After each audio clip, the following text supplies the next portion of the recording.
siempre se nos acusa a nosotros de que producimos la coca y que tenemos los carteles de droga de este lado. Pero ¿es que acaso no hay carteles de droga donde consumen? Bueno, es que ese es el Eh, punto, ¿no? Nunca jamás tú ves una redada en esos países, ¿no? Así es, Curiosamente los capos solo están en Uruguay, en Ecuador, en Venezuela, en Colombia, pero donde así es. En consumen México, parece que llegan directamente a un convento. aquí producen la materia prima, pero es que allá es el consumo. Entonces, Claro, el gran negocio y el volumen de dinero se maneja en los países desarrollados, que son los países que tienen capacidad de compra. claro, el Entonces, la transporte pregunta es, marítimo, el bueno, transporte terrestre, los dealers, la logística. El consultor político internacional, estratega electoral, Orlando Goncalves. ¿Cómo estás, Orlando? Bienvenido, buen día. buen día, Guillermo. Como siempre, un gusto estar contigo y con la audiencia. No, gracias a ti, gracias a ti. Espero que estés bien de salud. Muy bien, muchas Eso es gracias. Algo de importante. frío, 11 grados, 92 de humedad, pero bien. no, no me gusta la idea, no me gusta. O sea que llovió este fin de semana bastante y yo no moví el carro sedán. Y hoy que fui a darle estar, el carro me puso una luz roja en, el- en la luz en la luz eh, de la alarma. Y yo, qué cosa más rara. Y le di a estar y nada, como si yo tuviera. Hasta que no se quitó la luz roja, no le di, porque estaba frío por dentro los cables. El tipo se protege. Y ahí fue Claro. donde le dije yo, bueno, mira tú, el carro tiene más, lo piensa mejor que yo. Uno cuando tiene ese frío no debería salir de la casa, Orlando. No, totalmente de acuerdo contigo. Yo eso venía reflexionando eso de que cuando venía para acá. Yo, mira, si el carro lo pudo pensar, ¿por qué yo no lo pienso más? Pero bueno. Orlando Goncalves, hablemos. Oye, en lo que hemos estado hablando, de repente se enredó Costa Rica y se enredó Colombia, tanto políticamente como electoralmente. No sé por cuál de los dos quieres empezar. Yo te diría que empecemos por Colombia, que lo dejamos, lo dejamos en En tarea el la semana tintero. pasada. Sí, bueno, está muy enredada la situación política colombiana. Desde hace meses viene una pugna entre el presidente Petro y la oposición, básicamente porque le han negado al presidente Petro varias de las reformas que él ha solicitado, algunas además de manera eh, muy poco ética. O sea, por ejemplo, el presidente introdujo una reforma laboral y el Congreso ni siquiera la discutió. Sencillamente dijo, no la vamos a discutir. Eso me parece que tampoco estuvo muy bien. Bueno, el presidente, a raíz de eso, le dio pie al presidente para convocar una consulta popular, decir que la va a convocar. Eso tuvo que generar, entonces, la consulta tenía que ser aprobada por el Parlamento. Entonces, el Parlamento, para evitar negar la consulta popular, se puso a discutir la reforma laboral, aprobó una cosa que era un adefesio y entonces hubo que entrar en un proceso de negociación y bueno, y a la final se aprobaron la mayoría de las cosas en la reforma laboral que introdujo el presidente Petro. Pero sigue la pugnacidad, sobre todo por el último escándalo del ex canciller Álvaro, quien publicó varias cartas diciendo que el presidente tenía problemas de adicción, problemas de alcohol, que el presidente se extraviaba, se perdía, desaparecía por días. Y bueno, y eso concluye con la publicación por parte del país de España de unos audios donde el ex canciller Álvaro Leiva trataba de buscar apoyo en los Estados Unidos, reunido con uno de los Díaz Balar. Recordemos que son un clan familiar político del sur de la Florida, buscando apoyo para derrocar al presidente Petro. Bueno, eso ha generado todo un escándalo y ha salido involucrada varias gente porque él en esa conversación nombra a varias personas, entre ellas a la vicepresidenta actual, Francia Márquez. Francia inmediatamente saca un comunicado, ha sido la única persona que de manera seria, responsable, sacó un comunicado escrito muy centrado, diciendo no tengo nada que ver. Es evidente que la relación entre Petro y Francia Márquez está rota desde hace meses y el protagonismo de Francia Márquez literalmente ha desaparecido.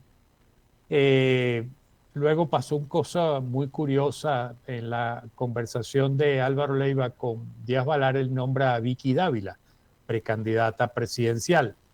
Y entonces Vicky Dávila, como periodista, pero no entiendo, que no comprende Vicky Dávila que el que explica se complica y el que aclara oscurece. Entonces hace una llamada y graba la llamada con Álvaro Leiva diciendo, bueno, pero yo no tengo nada que ver con el golpe de Estado, pero ¿por qué es que usted me mencionó? ¿Pero por qué es que yo no tengo nada que ver? Pero dígame por qué. O sea, realmente patética la información, pero bueno, es lo que hay. ¿Cuál es la situación hoy? Bueno, las cifras macroeconómicas no van mal, las cifras microeconómicas tampoco van mal.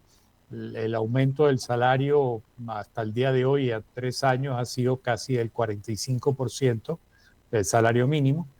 La aprobación de la reforma laboral le regresa a los trabajadores derechos que tenían y que le fueron quitados en el primer gobierno del presidente Álvaro Uribe. Ha habido la mayor incautación de drogas jamás vista en este país y hay una tensión permanente con los Estados Unidos, desde el tema del primer vuelo con los inmigrantes colombianos encadenados de pies y manos, que Petro rechazó recibirlos porque además era un avión militar. Desde ahí viene una tensión. Y esa tensión ha culminado cuando el presidente Trump ha llamado a Washington al encargado de negocios. Aquí no hay embajador norteamericano. Y entonces el presidente Petro llamó a su embajador como un acto de reciprocidad, pues. Eh, la situación está tensa. Eh, el julio del año pasado, el 20 de julio del año pasado, había un desfile militar y Petro llegó 4 horas tarde. Petro esta semana declaró por qué llegó 4 horas tarde. El entonces embajador de los Estados Unidos le pidió urgentemente que le recibiera porque tenían la información, las fotografías y la geolocalización de 2 francotiradores que habían sido contratados para asesinarlo. Esto hizo que, bueno, se retrasara su llegada a ese desfile militar. Nunca se explicó hasta hace pocos días. Hay involucramiento de varias entidades. Hay una entidad, una entidad delincuencial nueva que se llama La Oficina, que es dedicada básicamente al narcotráfico. Esta aparentemente tiene componentes de la mafia albanesa, mafia turca, mafia rusa y colombianos, por supuesto, que están manejando las grandes rutas del narcotráfico. Entonces salió también a la luz pública una cosa bien preocupante. ¿Se recuerdan el asesinato del fiscal paraguayo que estaba de luna de miel en Cartagena? Bueno, los 2 autores materiales fueron apresados, fueron juzgados, fueron condenados y ellos dijeron, nosotros decimos quién nos contrató si nos protegen a nuestras esposas. Pero resulta que la fiscalía, en vez de proteger a las esposas, las enjuició y les pidió la pena máxima. Entonces ahí hay algo muy extraño y el presidente Petro lo ha dicho, oiga, ¿cómo si estos señores se prestan para decir quién los contrata y lo único que piden es proteger a las esposas, cómo es que ahora le condenan a las esposas a la pena máxima? Muy Entonces él sospechoso. pidió que había que sacar a esas personas de esa cárcel y establecer un mecanismo de protección. porque él dice que todo esto está conectado con el señor Merced, que es un gran narcotraficante uruguayo que controla toda la ruta sur del narcotráfico. Para ponerle la guinda al pastel, entonces el presidente en esta intervención dijo, bueno, si los Estados Unidos quieren realmente combatir el narcotráfico, aquí estamos dispuestos a conversar. Y si no lo quieren hacer, no nos preocupa, lo haremos con Europa. Pero nosotros seguimos adelante. Así que hay una situación tensa. Y luego, por el lado de la oposición, después del ataque y del atentado al senador Miguel Uribe, pues sencillamente está todo diluido, la oposición no da pie con bola, no hay un candidato que aglutine. Hasta la semana pasada había 42 personas que habían dicho que querían ser candidatos presidenciales. Varios de ellos ya les otorgaron el beneplácito para que recojan firmas. Así que bueno, eso es lo que hay. Una política muy complicada. Y mientras todo esto pasa, el pacto histórico, que es el grupo político del presidente Petro, tomaron la decisión de que el 26 de octubre van a hacer una consulta interna. No está muy clara cómo es el tipo de consulta, pero van a hacer una consulta interna para escoger su candidato presidencial. Así que la política avanza. Bueno, no solo la política, sino el delito, que lamentablemente en América Latina se ha cruzado peligrosamente. Eso que tú me dices de que Estados Unidos le dice a Petro, oye, van por ti, te dice cómo está la situación. Yo tengo entendido que hay un aumento de presencia de agencias de inteligencia, sobre todo israelíes, de Marruecos, de Estados Unidos, en países como Venezuela y Colombia. Por puede diferentes ser, razones. y puede ser, no tengo la menor duda, sobre todo después de estas declaraciones que dio el presidente Petro hablando de que el grueso de los grandes capos del narcotráfico hoy en día son la mafia albanesa. Y el presidente también deslizó otra cosa, dijo, siempre se nos acusa a nosotros de que producimos la coca y que tenemos los carteles de droga de este lado. Pero ¿es que acaso no hay carteles de droga donde consumen? Bueno, es que ese es el punto, ¿no? Nunca jamás tú ves una redada en esos países, ¿no? Así es. Curiosamente los capos solo están en Uruguay, en Ecuador, en Venezuela, en Colombia, pero donde Así es, en consumen México, parece que llegan directamente a un convento. O sea, así no, es. la gente allá no se porta mal. Y allá es donde están los recursos, porque es que acá siembran. Aquí, así es, aquí producen la materia prima, pero es que allá es el consumo. Entonces, Claro, el gran negocio y el volumen de dinero se maneja en los países desarrollados, que son los países que tienen capacidad de compra. claro, el Entonces, la transporte pregunta es, marítimo, el bueno, transporte terrestre, los dealers, la logística, dónde guardan eso, el contador. claro, entonces el sistema bancario norteamericano y mucho del sistema bancario europeo también está comprometido en esto, pero las mafias son de los países tercermundistas. Bueno, y hablando precisamente de eso, Costa Rica, que Costa es Rica, una extensión del problema, ha pasado de 0 a 1000 en un segundo. así es realmente preocupante, primero la situación de inseguridad que se ha presentado en Costa Rica, luego el asesinato de este militar nicaragüense, es gravísimo lo que sucedió y es muy grave el silencio del gobierno costarricense sobre este caso. Muy, muy grave, muy delicado. Y luego, en el medio de todo esto, entonces ahora hay un conflicto constitucional porque la Fiscalía abrió una investigación contra el presidente, en la que hay un contrato de $400,000 con el Banco de Integración Centroamericana y la Presidencia de la República, donde el banco contrata a una empresa para el tema de comunicaciones de la presidencia, pero resulta que entonces una ex ministra grabó todas las reuniones y grabó cómo se redactaron los términos del contrato y salió a la luz pública hace unos meses atrás y ahora la Fiscalía le pidió a la Corte y la Corte estudió el caso y con 15 votos a favor y 7 en contra consideró que hay mérito suficiente para pedirle a la Asamblea, y de hecho se lo pidió, que le quite la inmunidad al presidente de la República para que ellos puedan entrar a juzgarlo.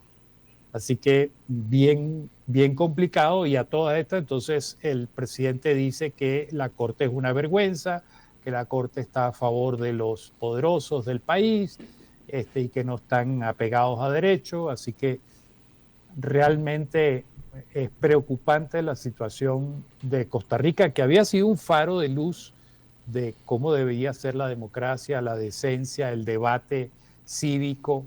Bueno, pareciera que eso se está perdiendo en Costa Rica también. Me llamó mucho la atención cuando vino la secretaria de Seguridad de Estados Unidos a la región, que no se quedara en Costa Rica. O sea, que parara, bajara, saludos, me voy. Daba la impresión que lo que quería era conocer a los actores. Es posible. Porque aquí durmió 2 noches. Entonces, claro, no, seguro que no estaba viendo el mar, estaban reuniones estratégicas que ellos usualmente tienen fuera de agenda. Pero tú sabes, uno piensa que Costa Rica es un buen sitio para ese tipo de reuniones y no se pensó esta vez. Y la vez anterior que vino el secretario de Defensa, tampoco. Y la vez que vino Marco Rubio, tampoco. O sea, algo se sabe de Costa Rica que preocupa a Estados Unidos y, por ejemplo, a eso tienes que agregarle una investigación que hay de un banco tico en Panamá, que la Fiscalía de Panamá, que nosotros siempre nos quejamos de que va lento, ya tenía avanzadísimo un expediente de un... Yo cuando vi el esquema no lo podía creer, porque era tan burdo. O sea, agarraban no sé cuántos millones de dólares y los mandaban para acá, y el mismo día, en la tarde, los devolvían al mismo lugar. O sea que era como que, bueno, apenas que llegue el regulador, sácalo, era como un juego. Y ese es uno. Y está también el esquema del tema del señor que era ministro de Seguridad, que es un esquema aparte. Y así, sucesivamente. Entonces, todo salió a la vez. Eso sí me llama la atención. Y que de medios de comunicación también se involucra a partidos políticos, a políticos, justo ya con las elecciones al frente, ¿no? Claro. A ver, ahí el expresidente Luis Herrera Campins, que tenía muchos refranes a pedir de boca, para todo decía un refrán. Uno de los que decía es: el que a hierro mata no puede morir a sombrerazos. La verdad del asunto es que el presidente Rodrigo Chávez desde el día 1 fue muy, muy agreste con los medios de comunicación, fue muy agreste con varios sectores empresariales, con razón en algunos casos, no lo sé en otros, eh, este, al extremo de que comenzó a hacer sus ruedas de prensa en TikTok y no convocaba a los medios tradicionales, sino a los medios alternativos. El presidente ha tenido pleitos con demasiada gente, se ha abierto frentes con demasiada gente, y yo me parece que sencillamente se alinearon todas las estrellas en este momento, perdón, y se formó la tormenta perfecta. El caso, por ejemplo, de esta investigación por el contrato del Banco de Integración Centroamericana está desde el 2002, pero revienta ahora. Entonces, y como tú bien dices, se juntó todo. Entonces, debe haber algún tema mayor de fondo que probablemente vaya a generar más conflictos en Costa Rica. Bueno, Igual que en buena parte del mundo, la oposición costarricense se quedó paralizada ante un antisistema que llegó a gobernar y la oposición no supo cómo manejar esa situación. Bueno, al día de hoy la oposición sigue dividida y el grupo que apoya al presidente Rodrigo Chávez está tratando de unificarse. De hecho, están pensando en ir bajo una sola tarjeta. Entonces, puede ser que todo esto tenga que ver con el proceso electoral y en vista de que los partidos políticos como tal no han logrado reconectarse con la sociedad, pues entonces están tratando algunos actores que siempre hay detrás del poder, tratando de agitar las aguas para ver cómo combaten al presidente Rodrigo Chávez. Claro, ensuciar la cancha, ¿no? Porque es que no es ahora. Yo recuerdo desde el día 1, el presidente Chávez entró en una guerra con la familia Picado. Y, que aquí en Panamá nosotros no tenemos idea de cómo es eso. Lo que pasa es que nosotros tenemos unas familias. A ver, los Mota controlan TVN porque es de ellos, con otros. Y los. Y Metcon también es una familia. Pero los Picado es otro nivel. ¿Me entiendes? Es otro nivel. Y tiene muchos años en eso. O sea, si yo estuviera en malos pasos, ya hace rato que se sabría. Y claro, al contrario, son un grupo empresarial muy respetado en la región, que ha destapado grandes, de hecho ha destapado grandes escándalos, no solamente en Costa Rica, sino en la región. Entonces, ¿cuál es el apuro del señor Chávez de pelearse con todos ellos? Y eso lo que ha provocado es la aparición de unos medios alternativos en HD. Costa Rica está plagado de canales de televisión ahora, alternativos de todo tipo, y se han convertido en una guerrilla donde se dice cualquier bestialidad y se hacen acusaciones de todo tipo, y ahí va, pues. Entonces, imagínate cómo está esa pobre sociedad. Claro, lamentablemente, el presidente Petro en eso ha sido honesto, pero le tomó 2 años entenderlo. El presidente Petro dijo, nosotros no ganamos el poder, nosotros ganamos una elección y ganamos la presidencia, pero no ganamos el poder. Y parece ser que muchos gobernantes no lo entienden. A Petro le tomó 2 años, pero el presidente Rodrigo Chávez probablemente aún no lo ha entendido. Él no ganó el poder, él ganó la elección y ganó la presidencia, pero el poder tiene muchos ingredientes y muchas aristas.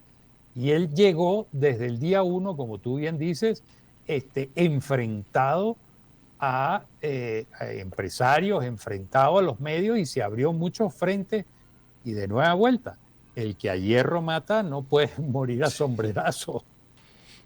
Es increíble, es increíble. Ahora hay que saber leer los tiempos y también los espacios. El embajador de Estados Unidos en Panamá acaba de celebrar el 4 de julio. Imagínate lo instalado que está. Y Colombia todavía no tiene embajador ni se le espera. Así es. Por cierto, la diplomacia del señor embajador en Panamá atendiendo en McDonald's, eso me parece que la diplomacia pasó a un nuevo nivel, sobre todo con la expresión hemos venido aquí porque es que al presidente le gustan mucho las hamburguesas. Bueno, es un estilo, ¿no? Vamos a ver si le suben le sube las ventas a McDonald's. Uno nunca sabe. O le bajan. Van a abrir un McDonald's aquí cerca, un mega McDonald's, así tipo lo que... ¿Te acuerdas lo que ponían antes en Venezuela? Así gigantesco. Bueno, así lo van a hacer aquí. Así que de repente sí les va bien, de repente la cuña les sirve. Es posible. Bueno, a ver, si te pones a pensar, es una empresa norteamericana y él es el embajador de Estados Unidos. Uno quisiera que trajera más empresas, no que visitara solamente las que ya están. Pero bueno, cada uno hace. Pero lo que te quiero decir es de que Panamá tiene hace rato embajador, y hay países como Colombia que están esperando para ver si aparece alguien y no va a aparecer. O sea que a veces uno piensa de que no, es que Estados Unidos no está viendo la América Latina. Sí lo está haciendo. Sí lo está haciendo y con detenimiento. Claro, pero en este caso yo pienso que lo están haciendo con un prisma ideológico. Claro, claro. Están viendo esto con un prisma ideológico y eso no necesariamente es bueno. Colombia ha sido un gran aliado de los Estados Unidos. A que hoy día haya un gobierno progresista, bueno, ¿cuál es el problema? Tienes 50, 60 años de buena relación con el país. Tienes un problema Colombia produce el 80-90% de la cocaína del mundo, y tú eres el mayor consumidor del mundo. Pero tienes un problema entre manos. Si realmente quisieras combatirlo, tendrías que llegar a algún acuerdo con el gobierno colombiano para combatir eso. Y te reitero, las cifras de decomiso de droga del presidente Petro son históricas. Entonces ha golpeado durísimo a varios clanes que están aquí, y es por eso que surge el tema de las mafias albanesas y turcas. Y donde hay metido de todo ahí, que ni mejor hablarlo. Don Orlando Goncalves, ¿tienes artículo esta semana en Estrella de Panamá? Sí, vamos a hablar, yo lo hemos conversado varias veces. Yo cuando viví en Panamá hice varios estudios de opinión pública, y una de las cosas que me sorprendió es que los panameños son cromosómicamente felices. Esa era mi definición del panameño. Panameño es cromosómicamente feliz. Sigue siendo Sin así. embargo, la encuesta que publicó la Estrella de Panamá de Prodigios Consulting me da a entender que eso se está perdiendo. Entonces hemos titulado el artículo de esta semana, de la columna de esta semana, en La esperanza se fuga, esperanza en fuga. Realmente es preocupante la situación, lo venimos diciendo y desde hace meses, que hay un mar de fondo allí que no ha sido atendido. Y vuelvo a ratificar una cosa que dije en tu programa. Recién pasadas las elecciones comentamos que para mí el presidente José Raúl Mulino era el último presidente del status quo, y que en 2029 probablemente venga un antisistema, lo cual no necesariamente es malo ni es bueno, no sabemos. Ese es el Pero problema, la incertidumbre. pero la experiencia dice que no necesariamente es bueno, Sí. lamentablemente. Ojo con esto, no es que el panameño se haya amargado, que no lo está. Es que 11 años donde ves cómo destruyes empleo y cada vez es más precario, que por supuesto que amarga. Claro. Y eso es lo que realmente está pasando. Mira, te doy un dato.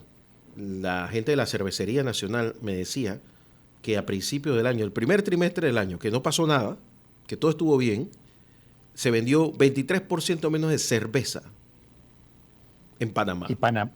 Y Panamá es uno de los países de más alto consumo de cerveza del mundo. El placer culposo de toda la clase media, media baja. Esto más un par de pintas el fin de semana.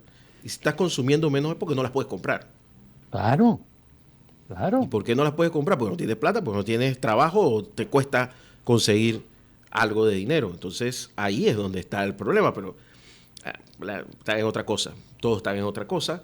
Todos están en otra cosa. Todos están en otra cosa, y los políticos están absolutamente desconectados. Todos.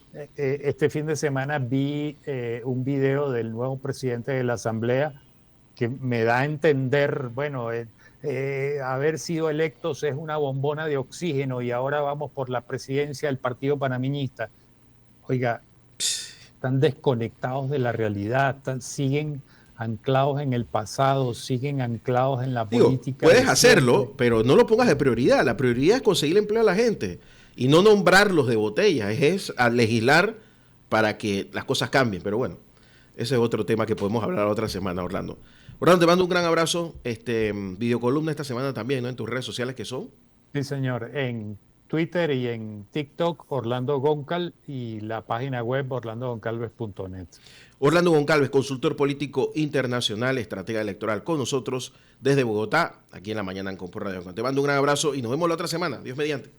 Dios mediante. Un abrazo. Vamos a la pausa y regresamos. Esta es La Mañana en por Radio Ancon.